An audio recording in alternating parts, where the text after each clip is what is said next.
so what we're going to do now is reassemble the Glock 19. We start with the slide assembly, flip it over. We're going to put the barrel in, muzzle towards the end of the slide. We're going to push it in and then ride it back till it locks into place.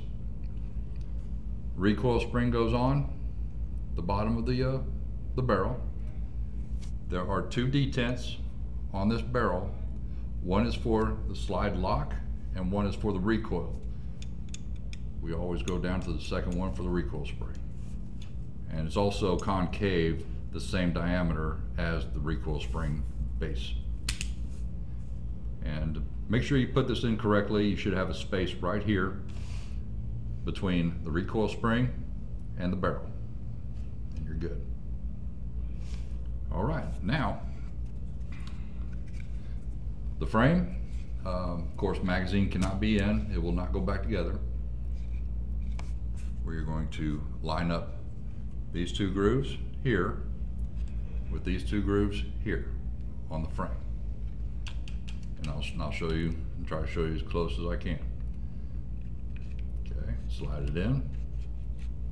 Keep going all the way to the rear. And then just a little bit more. You'll hear that click. It's back together.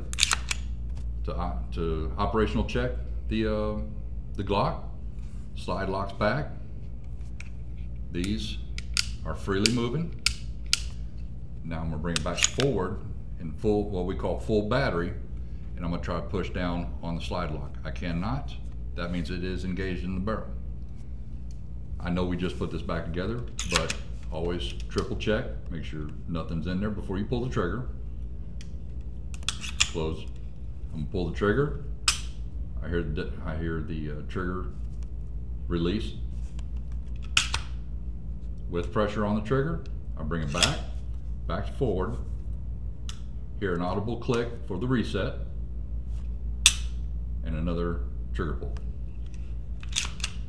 And that is the reassembly and pretty much bench check of the Glock 19 Gen 4.